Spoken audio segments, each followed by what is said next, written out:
just texting us, 8 minutes away. So I'm like, come on. I heard Ben Crump is representing his families. What's that? I heard Ben Crump is going to represent his families. Yeah, that's what I understand, yeah. Okay.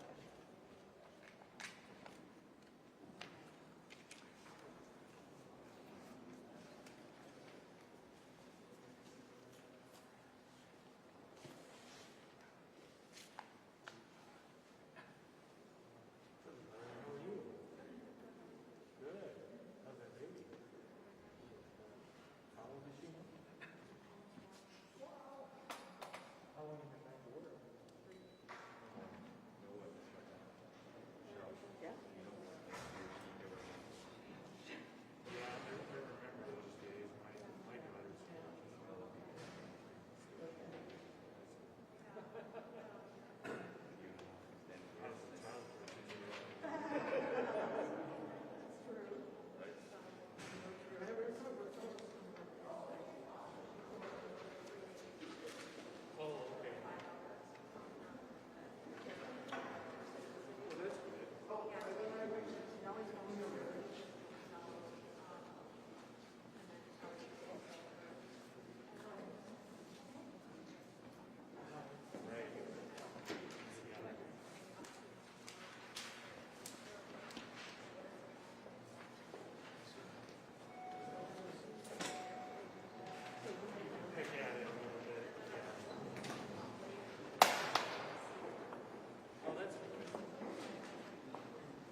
Yeah, it's a joke. Someone's like, come to the front yard. Okay. My wife was working. She's in Marvin, but she started. You let me know when you see it was just like show up.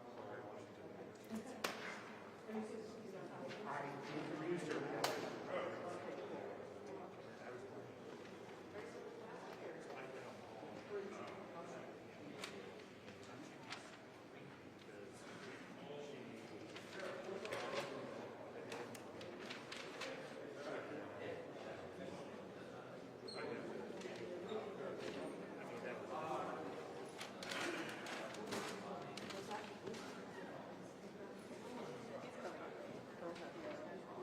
It's fine. I still stuck with the evening schedule, and at least it's.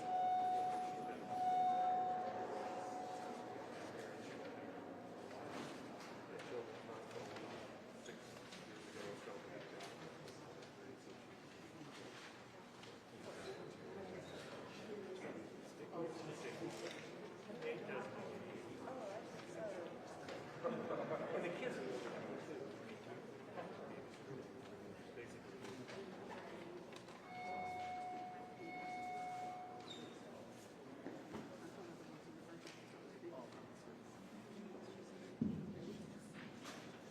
what does he do?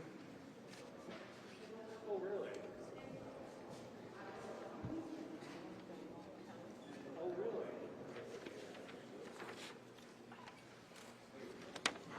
Good early evening. My name is Mohammed Ibrahim. I'm with CARE Minnesota. It's Mohamed. Last name Ibrahim, and I'm the Deputy Director with CARE Minnesota.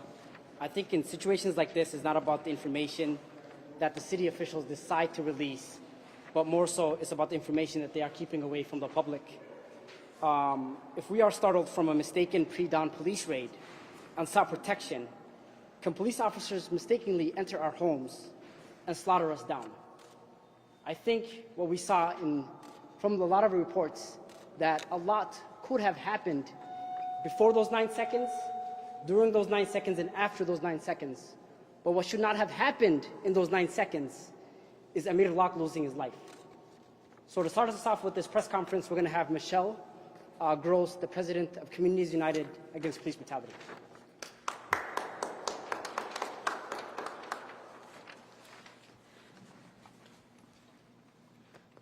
Good evening. My name is Michelle Gross. I'm the president of Communities United Against Police Brutality. Our organization is utterly disgusted and horrified at the conduct of the Minneapolis police in the matter of this serving this warrant at the Bolero apartment complex. We have many, many questions as activists in this community about why this happened and why this was so poorly planned and what were and of course the results. And the information that the city has given us is woefully inadequate. There is a set of data that is, to quote the law, public at all times in the originating agency, and that's under Minnesota Statute 13.82 Subdivision 2. One of those pieces of data is the name of the officer. There's several other pieces of data, but also the name of the victim. To date, the city has not fulfilled its obligation to release this man's name officially. It is only by virtue of the family reporting that we know that his name was Amir Locke. Only by virtue of the family reporting. And once again, the city is violating the law by failing to provide this information. And more than that, they are lacking in transparency with the wider range of information that the community is asking for and that Mr. Locke's family surely deserves. For example, why was there a search warrant for items? And keep in mind, a search warrant is not an arrest warrant. It is a warrant for items, for property. Why was a search warrant issued for a pre-dawn raid on a no-knock warrant? Why? For items, not for arrests, for items. That's what a search warrant is for. It's for items. We want to see that search warrant application. We want to understand why this operation existed in the way that it did. Why were people in a crowded apartment building put at risk, put at danger, such that not only was Mr. Locke killed, but a bullet left through his apartment's ceiling and into the floor of the apartment above, endangering those people as well. Why would the police engage in that conduct over things? This is reprehensible to us. It's not acceptable, and we want answers. We need to see that search warrant application. We need to see the body camera footage. We need to know absolute full transparency about every aspect of this incident. Further, I have questions of my own as someone who has taught advanced cardiac life support and other kinds of emergency care for over 25 years. I want to know what happened with this man's medical care. Why was he left for 3 minutes without getting CPR? Why was he started to be treated upstairs and had to be carried by the officers down to EMS? And why didn't EMS come up to him so that they could put a Lucas or some other advanced cardiac life support on this man immediately? You know, I don't know about the nature of his injuries. We haven't learned that information. Maybe those injuries were catastrophic enough that he would not have survived. We don't know that. But again, we don't know that. It is reprehensible that the community cannot get these answers. The city promises transparency, and all they do is muddy the waters and make it difficult to impossible to know what the community needs to know so that we can understand the conduct of our police. And this, again, is unacceptable. And so we demand answers, and we demand them now. Not 6 months from now when the BCA finishes with their phony investigation. Not down the road when the city feels like everybody's forgotten about the incident and then they can let out a little bit of information. No, we demand those answers now. We're the community, we oversee our police, and we have every right to expect this data now. Thank you. Next, we have the Executive Director of CARE Minnesota, Jailani Hussain.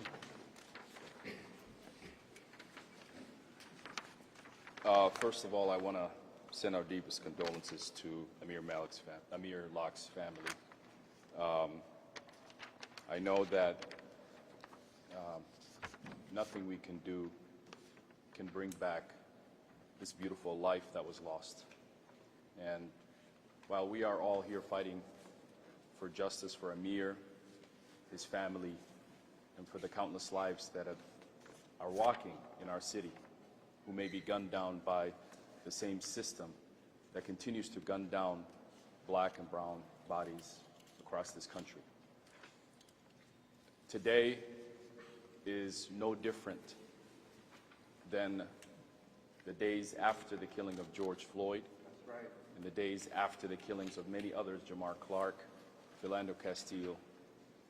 Today we are standing again yet pleading with the public to understand that we currently have a system that has yet to transform, a system that has yet to be held checked, a system that yet has no transparency, and a system to this point has no accountability. That's right. I am extremely disappointed because I know that the law enforcement agencies are refusing to acknowledge their systemic racism and targeting and killing of black people. What I'm also extremely disappointed is the public, but perhaps even most disappointed with our local media, who have been fooled over and over and over and over and over, and have yet to learn from this foolishness. Any other story, you would be asking for additional information, you would be asking for clarification, you would be asking to make sure that the public is informed with information that can give us a sense of understanding of what took place. After the killing of George Floyd, they said a man died from a medical reason. That's right. You ran with that story. You reported it. You were fooled then. Winston Smith was killed. They reported lies about him. And in this particular story, they shared with you his gun. They did not share the gun that killed him. Listen. They shared with you information that misled the public about the nature of who Amir was and the fact that Amir was not even a suspect or had anything to do with what they were doing. He was an innocent person killed by a system that continues to kill the innocent. So I plead today to the public first. We have not changed the system in this state to protect black lives and other lives. We have not done anything fundamentally in the city of Minneapolis or in the state to hold police accountable. This will continue to happen until we make drastic changes. And second, to the media, it is time for you to hold the law enforcement to the same standards you hold the public, the private, and others. If they do not provide you the full information, you could have led with the story of what was true. A man was killed by the police. The rest of that information was not clear. And so we ask the media, do not be fooled. Do not play complicit to the murder, and particularly the misinformation and misleading that the Minneapolis Police Department and other police departments engage in trying to undermine what the public have been asking for, which is to transform public safety to do less harm. Today we call the name Amir Locke. We call for justice for him. We call for transparency and accountability. We call for the mayor and the police chief to release the body camera as soon as possible. The family should have already saw it, and the public should have already seen it. It is the basic level of transparency that we have been asking and demanding for, and this is the least that we can ask for. The second, we want accountability. The mayor has saw it, the police chief has saw it, and if it warrants for this officer to be fired, he should have been already walking out from the building. And the prosecutor should already be bringing charges as soon as possible. We should not have to wait for a public outcry for injustice, because the greatest injustice is when those who are here to hold accountability refuse to do that. The county prosecutor, the mayor, the police chief, and others who are their responsibility when their officers kill people to hold them accountable. So we ask for those leaders to stand up in this moment and be held accountable, and to also hold those officers accountable. We demand justice for Amir by any means necessary. That's right. Next, we have civil rights attorney and president of Racial Justice Network, Nakima Levy-Armstrong. Good evening. Thank you all for being here once again to talk about this tragic killing of Amir Locke that happened in the city of Minneapolis. What I want to do is speak to the issue of complacency with regard to the behavior of the Minneapolis Police Department that has persisted for far too long. We have seen so much toxicity, so much tension, so much negativity, and even some division within the activism community about which is the correct course of action. But here's the reality. If it weren't for people like the folks who are standing here behind me, those who are around the perimeter standing in solidarity, those who've taken to the streets, those who've been arrested, those who've shut things down, those who've run for office to demand change, we would still be experiencing the ongoing abuse and killings of the Minneapolis Police Department while people remain silent. Now that people are so-called woke, what we are asking folks to do is to think about Amir Locke as they would their own son. It's very easy to see a young black man and to hear that he had a gun and to associate him with being a threat. And that is what the Minneapolis Police Department expected when they released to the media images of a gun. Completely unacceptable, and giving the impression that this young black man was a threat to the police, that he was a threat to society, when in reality he was laying on a couch at a family member's home, covered up in a blanket asleep. The police created that threat. The police created the violence. The police opened fire and killed a young black man who was not even a part of the warrant. It's unacceptable. The police shot bullets through the walls and ceiling of a residential community. That's what we're dealing with here. That's why we call Minnesota the Jim Crow North. People wonder, why are these things happening in Minnesota? Because now the world is watching. They've been happening in Minnesota. And the vast majority of individuals who claim that they care now have been silent for far too long. And even now, when it comes to black people wanting to feel safe, their focus is on dictating what that safety should look like and trying to demonize black folks who want to see a balance between public safety and community safety, who, if they have an emergency, if they are a victim of crime and they have to call 911, they don't want Derek Chauvin coming through the door. They don't want Mark Hanneman coming through the door. They don't want Tao, King, or Lane coming through the door. And the myriad of officers, some of whom have left the force, thank goodness, and others who are still on the force, who have lengthy disciplinary records and have never been held accountable. So this is not about, oh, there should have been question 2, or oh, there should have been no. This is about looking at the history of MPD, looking at the complacency that has happened, looking at people sitting on the sidelines, trying to focus on things that have nothing to do with the issues at hand. But what I would posit is right now, this is about a paradigm shift. This is about seeing the humanity of Amir Locke and demanding justice, transparency, and accountability in this case. This is about holding the Minneapolis Police Department accountable for releasing answers. We want to see the body camera footage. We want to see the warrants. We want to see who authorized the SWAT team in the first place. We want to see the process that allowed the St. Paul Police Department to engage the Minneapolis Police Department in a situation that they were not equipped to handle in the first place. We want to see an end to no-knock warrants within the city of Minneapolis, and we want to see justice. We don't want Amir to be demonized. We want Amir to be humanized and treated like somebody's son, somebody's brother, somebody's cousin, somebody's nephew, and somebody's friend. He should still be alive today.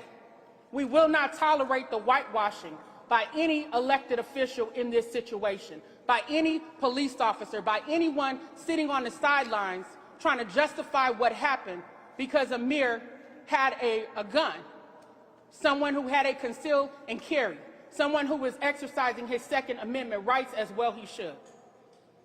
So it's time for us to be honest about what happened. It's time for the media to start reporting on policing differently and to stop regurgitating the same narratives over and over again and acting as the propaganda arm of the Minneapolis Police Department. Several in the media got mad because they didn't get the information first. And what we said to them was, well, what would you have done? Just reported what they said and not asked a damn question about what really happened? So if you want to be respected in delivering the news, then ask the critical questions. Hold these people accountable. Do the data request and then report on the truth. Don't just blow up handguns and pass on incendiary information. Show who Amir really was, a person who should still be alive today. Thank you. Hey guys, I understand Pastor from the city is here. Excuse me, let people, you were disrespectful last night. We're not going to tolerate that. Let him finish, let the people speak, and then we will take questions. Respectful questions. We still have a few more people to go. So next, we'd like to invite up Sam with TCC for Jay. All right, Sam. My name's Sam Martinez. I'm here from the Twin Cities Coalition for Justice for Jamar. I'm also a representative for Minneapolis-St Community Control Police. We stand in solidarity with Amir and his family. His brother should be here today. We stand in solidarity with these demands put forth by CUAPB and the rest of the people standing here today. Also, as a reminder, since we're taking names, it was the media who lied about Jamar Clark and accepted the lies from the city of Minneapolis and city council and city mayors when they drugged Rayanne Haynes that night and created false statements from her against Jamar Clark. And to this day, Jamar Clark's name is sullied because of what the media and this building full of blood on their hands has done. So we are not forgetting that. And let me remind the mayor, who has a strong mayor system now, like he wanted, and let me remind those city council members who once again were elected off the blood of our people dying in the streets at the hand of the police. Let me remind them, we told you that the uprising would happen. And if you want a George Floyd uprising 2.0, you continue on the same path. The people are sick and tired of being sick and tired. We are not putting up with this anymore. And if you came into office saying you wanted police accountability, and some of them even said they believed in community control of the police, then you better fucking stand up and do it. Because it don't matter who's in charge of the police. The fact of the matter is nobody's in charge of the police, and they do whatever they want. Because the article just came out that the Minneapolis Police Department has still been doping at people on ketamine, even though they were given directives by the city to not do it. So that tells me you have no control over your people. And so how do you expect us to expect people in the streets of Minneapolis to have control when this city decides to rule by the barrel of a gun?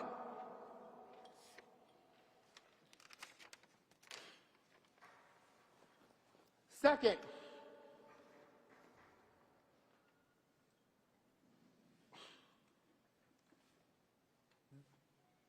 I'd like to finish my statement at that point. I don't think there's anything else further to say. Thank you.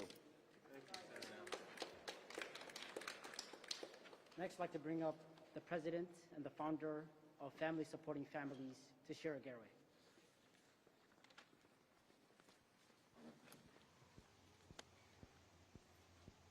I'd like to call another mother up to stand with me. A mother that lost her son at the hands of the St. Paul police, Jeffrey Smith, who was shot 49 to 52 times. As I lost the father of my son, Justin Tigan, who was brutally beat to death by the St. Paul police and thrown inside of a trash dumpster, August 19, 2009. We stand here today as two families to stand in solidarity with the family that just lost their loved one.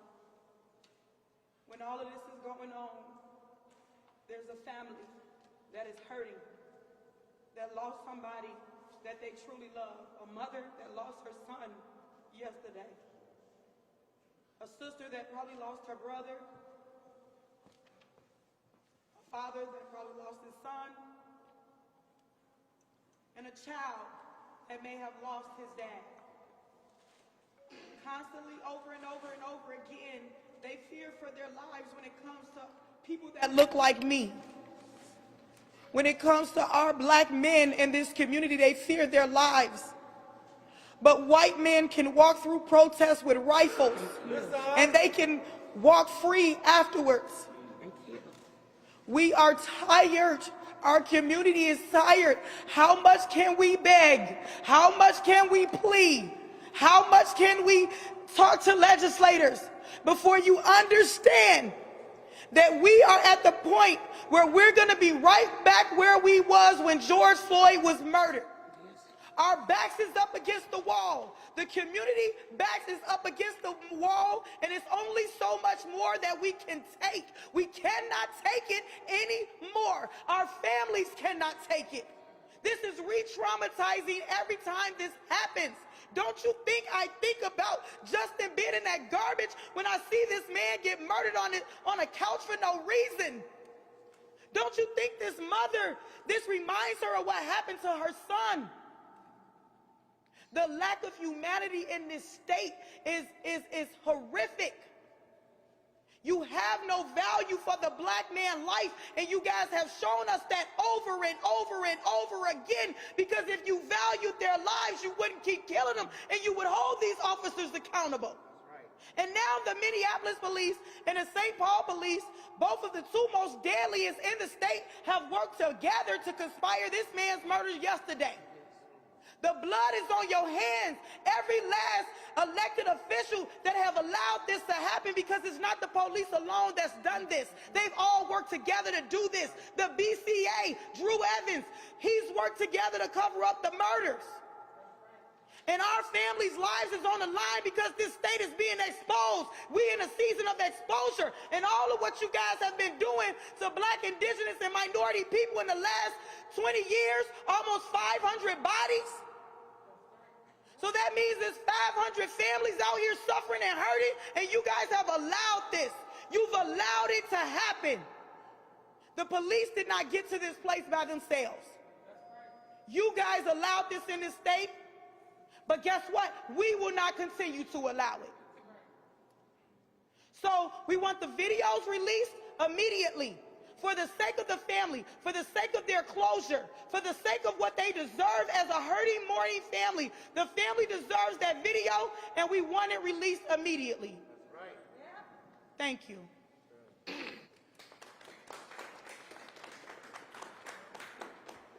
My name is Matilda Smith. We want justice for America. We are in a state of emergency. They are killing us, and they're steady killing us. Now, George Floyd wouldn't have happened if they stopped them before George Floyd.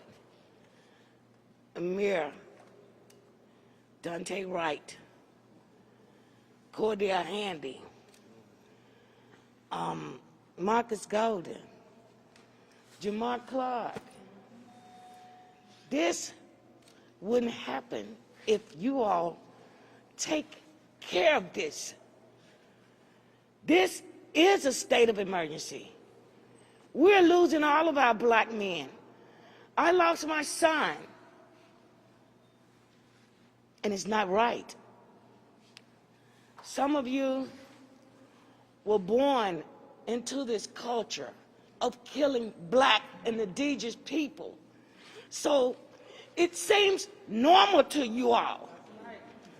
But this is not the way it goes. It don't go this way. This is fucking murder.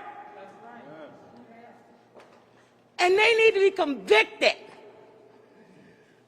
Minnesota, you're on the map. Your state that allow this. You are all being looked at. And we're going to make sure you all get the coverage that you all want. We're going to make sure that every time you kill someone here, the world is going to know about you. That's right. You have no shame, and you keep killing. We will not tolerate this anymore. We're tired, and we're tired of being reminded of our own loved ones when you kill another one. We're sick, and we're tired. I wonder, how did I wind up in this place? I wonder, how do anybody live here with they killing everybody?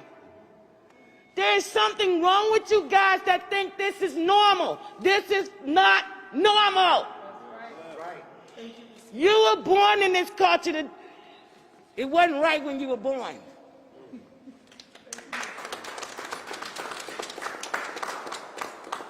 Next, I'd like to invite community activist Tucson Morrison. Justice, then peace. Accountability, then trust. Less than 10 years ago, this same thing happened. A little less than 10 years ago. It was in Uptown, 2013, a young black man was shot in the basement by police. And they ran with the narrative that they had taken one of his guns, that he had taken one of their guns. And you ran with it and we believed it. And when I saw it as a young man, a lot of people walked by and said, oh well. Yesterday, you ran with the piece that he had a loaded gun.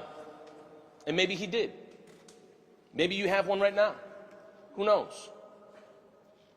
That does not justify Amir Locke being killed in cold blood by the SWAT team, by the MPD, being signed off by the St. Paul Police Department, then being investigated by the BCA for Drew Evans, who worked with Mona Doman, who signed off on the killing of Winston Smith. All of this goes hand in hand. And it is absolutely unacceptable. It is unacceptable for a black man to be woken up in the middle of sleep with a no-knock warrant, and then for the rest of you say, well, the police announced themselves at the door, so that justifies it. That justifies nothing. You try waking up in the middle of sleep, being cognizant, and not thinking that there's a threat at the door. They went to 2 other apartments before they knocked on that door and then killed Amir recklessly, like deputized cowboys. It is no different than Terrence Franklin. And it is the media's job, especially these major media news outlets. You have pension, you get health care, you just post a gun. And that somehow equals this young man deserved to die. When he wasn't even on the search warrant. Why were they there in the first place? Why is the mayor showing up huffing and puffing and shoulder shrugging and has no answers for anything? Why is Amelia Huffman taking no questions? Why can't these people be beholden to what we pay them for? They get paid by the city and they don't answer questions. I know people that don't earn anything, that show up with a phone and live stream things. They pay to be here, and they will show you more truth than a lot of these people that are getting paid that are getting paid by our taxes and are getting paid by major news outlets. The least you could do is better. Do better. Speak to the family. Speak to the family. Stop being a mouthpiece for the police. Propaganda is just propaganda. If you take the word of John Elder over somebody that was in the actual apartment, shame on you. It is humiliating to have this happen again in the place that was supposed to be the origin for an international movement. And you sit here and you normalize it. And the last thing I'll finish off on is what Ms. Matilda said. This is not normal. This isn't normal. And I know some of the brothers in the back here, we grew up seeing this as well. Where we were treated as disposable, we were treated as expendable, and you saw it from an early age. It didn't just happen in adulthood. You saw the way they treated us In the streets, you saw the way they treated your father, you saw the way they treated your grandfather, you saw the way they treated your uncle, you saw the way that they treated your big brother, you saw that, and you internalized that. That psychologically tells a whole city of black children they are expendable. And they are not, because Amir Locke was not expendable. He was a son, he was a brother, he was a family member, he was a community member that was awoken before dawn and shot and killed. As if the SWAT team is all of a sudden a group of assassins, just a better funded gang. This is absolutely unacceptable. And we're demanding better from the major media outlets. We're demanding better from the mayor, more than shoulder shrugs and non-responses. We're demanding better from Amelia Huffman, more than not taking questions. You are getting paid. You are the leader of a police department. The least you can do is answer questions to the people that you are supposed to protect and serve, not go out on assassin runs for. You owe answers. We need to see the body cam footage. Mark Hanneman needs to be fired. That is the last person that needs to be on the job, parading through an apartment building, shooting shots, and going through the ceiling, checking on the people above where they killed Amir Locke, and then asking them if they're okay. Anybody that works in the military understands that you have to case the background. Clearly, Mark Hanneman did not. We demand that you do better. We demand the body cam footage. Justice, then peace. Next, I'd like to invite the president of the NAACP, Angela Rose Myers.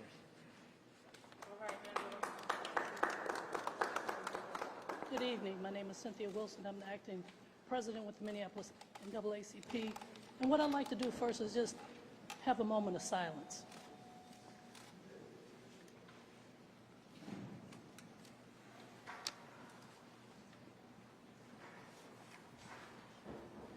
Thank you. As I stood and listened to the previous individual speak on behalf of what has transpired this evening, there's a combination of things, emotions going on in the pit of my stomach because I have two sons.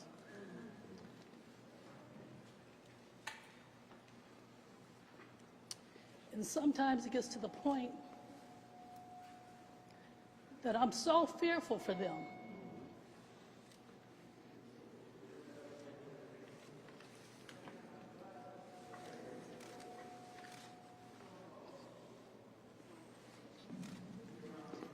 This is very consistent with what has already been said in terms of accountability.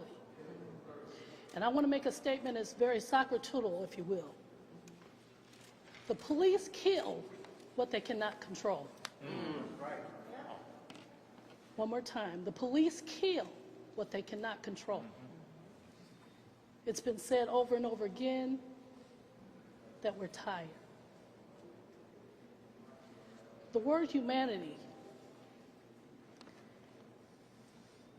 is just a simple word which says care for your human brother. Yes. And as I go back and I think about some of the information that was shared, I thought that it's interesting to me how it's always easy to run with the negative without first getting all the information that's necessary in terms of putting out information. That being said, we talked about accountability. Accountability starts with our elected officials, the people that we put in office. And here we are 3 days into Black History Month. A month and a few days past, a few months and a few days past the new elected officials that have been placed in office. And again, we're getting the same rhetoric, the same attitudes, the same look away. When we're talking about accountability, what has to happen is, if you see something, because everybody sees, they know who the players are. And if you're silent, you're complicit. If you look away, you're complicit. The individuals who partook in this murder That's exactly what it was. We can floss it, we can dazzle it up, but the truth of the matter is, this was murder. And if we feel comfortable, I heard somebody say it's not normal, but if we feel comfortable with what we have been experiencing, folks, it just saddens me.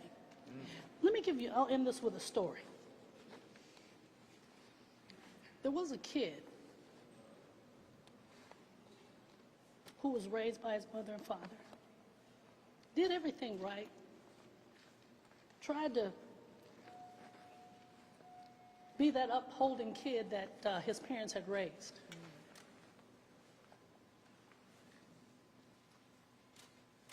As this kid grew up and got older, he recognized that the systems were extremely corrupt, and he wanted to make a change.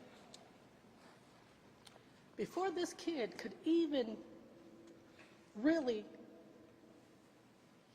make some impactful moves in his young life, his life was snatched away. So whenever we look at these young men that are being snatched away, we don't even know who we're taking away. We have no idea the next president, the next mayor, the next pastor, the next lawyer, but we're automatically just taking lives without any rhyme or reason. And then after we do it, not only do we demonize us, we don't care. We act like this is supposed to be the next day. Just move on. Get over it. But I tell you what, and I'll be done with this. There was justice for Justina, wasn't it? Yes. Immediately. This is what I'll leave on the record. As I speak not only for myself as a parent, but also as a community member, there has to be change. There has to be change. We said, yes, we want the police, but not like this. If there's not reform, and if there's not education, and if there's definitely not accountability, then it's time to go. And if you don't stand up, we will. Okay. We're here now, we'll be here tomorrow, and we'll be here forever.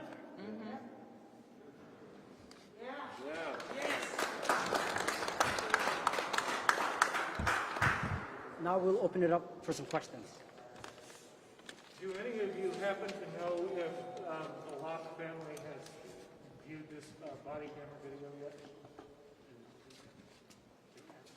From my understanding. They have. We are learning that the body camera footage will be released this evening. Your reaction to, I know that's just one of the demands, but the fact that it's anticipated to come out before the night is done, any response to that being met? I would just say that the norm should be is that we shouldn't ask for it. That's right. The norm should be that there should be community organizing and protesting and demanding for it. This is an officer-involved shooting after perhaps the George Floyd incident, which I think historically will be seen through a different lens than we are right now. But the change that we hoped after George Floyd is that we wouldn't be asking for this today. And we're still asking for it.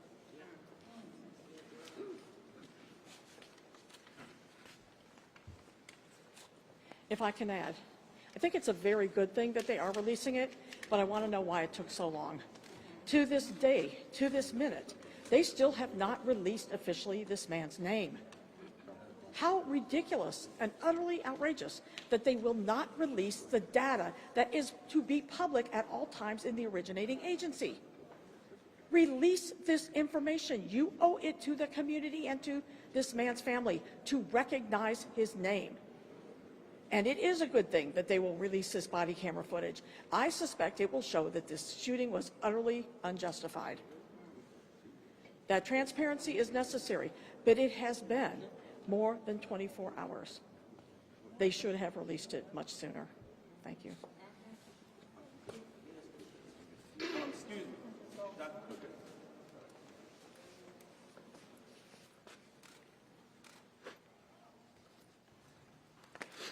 our community is together on this. And I'm Reverend Ian D. Bethel, pastor of New Beginnings Baptist Ministries, and also the chair of the Unity Community Mediation Team. One of the acts that we had, that we worked on all day, was for this body cam to be put out first to the family. And first we pray for this family. And we pray for a covering on this city. I asked permission to speak because we're here today at 6 o'clock to look at that body cam, to the community first, before it gets out to the media. I want the media to see that we are all together on this. Our tenets continue to be reform, transformation, accountability, consequences, and transparency. As we deal with law enforcement, we also have taken the stand to deal with it within our own communities. Good to see you, sister. Long fight. And so don't you divide us. All of our groups are here together. I beg of you, and we're going to get to the bottom of this, and it has to be transparency. So don't divide us. We're not divided. We are together. But community, we're asking you to trust us as we're here again today, all day long, because our community will never go up in an uproar because of any killings or murders, whether it's by the police or even by our community. Trust us in this and wait on us until tomorrow morning. Let's not do anything foolish for our city. We are here as a united front together. Thank you so much, and thank you so much for allowing me to speak this. Thank you. Okay. Thank you, Dr. Nakima. I just wanted to ask a quick question. Do you feel the media handled this whole case abysmally by showing the narrative of a gun? And not only that, I've seen the media also put something out about how these hollow points that they would do damage if they hit one of the police officers. So I just wanted you to elaborate on that, perhaps. Well, I think that the media was led by the Minneapolis Police Department on how to report this particular situation. There was intentionality on their part when they released the gun and the bullets that Amir allegedly had. We didn't see the gun, the high-powered weapons and the bullets that the police had. We didn't hear any evidence that Amir shot at the police, but we did see the evidence and the damage that's been done by the police shooting and killing Amir and being reckless within a residential apartment building. So I believe that the media handled this situation the way that we see time and time again, which is regurgitating the police narrative, believing what they hear without being skeptical, and not asking critical questions. I don't know how many press conferences activists have had to sneak into and disrupt in order to ask questions to get to the truth. The truth matters, and we want the media to report the truth. We want to thank independent journalists like you, like Georgia Ford, and others who are relentless in reporting the truth. And we want to thank those mainstream journalists who actually do reach out, follow up, and try to get the real story. Thank you. Any other questions? We also want to ask that the video not be redacted. We also want to ask that the video not be redacted or edited in any way. We know that they have a history of going ahead and releasing the video, but then at that point we figure out that it's been audited and redacted. So we want clear footage. We don't want anything that's been tampered with at all. That's what we're asking for as well. Thank you. As well as the context, right? Because I can imagine police releasing a certain segment of the video and using what we see in those few seconds as a justification for murdering someone. We've seen it in so many, Thurman Blevins, as one clear example of what happens to Law E. And then they're telling us, don't believe what you see, believe what we say. The whole context in this situation matters. From the moment the Minneapolis police decided to accept an assignment from the St. Paul Police Department, the moment that they gathered a SWAT team, the moment that they called emergency medical services and had them waiting as if they were expecting carnage and bloodshed. And then they kick open the doors we've talked about before, and within 9 seconds, kill a young black man. And then what do they do after that? Report on their life-saving measures, trying to do CPR, as if they didn't just rip bullets through a man's body. What is the point of reporting that you did CPR after you just shot and killed somebody? And then why did they pick up this young man's body and take it down to the lobby? What kind of protocol is that? You called EMS ahead of time. Why would you try to act like a fake hero and bring a body down to a lobby? None of it makes any sense whatsoever. Delayed care, and then failing to bring forward the whole truth of what happened, such as what we've said before, that Amir was not even who they were looking for. So we're asking the media to report the truth, not to glorify the police narrative, but to humanize Amir Locke after all that he's been through.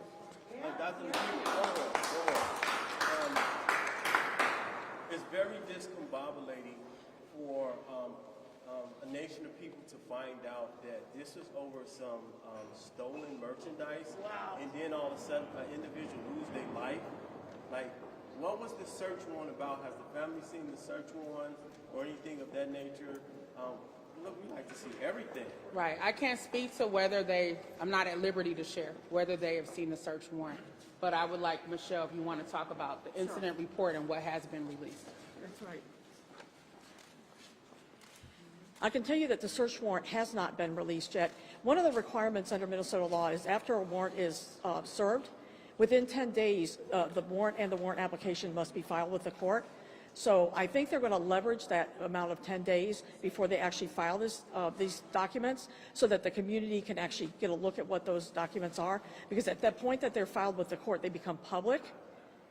And I think that they should not wait. I think that they should immediately release these documents even before they file them with the court, because we as a community have every right to know what possible reason they had for showing up at someone's apartment at the crack of dawn on a no-knock warrant over ostensibly some possibly stolen property.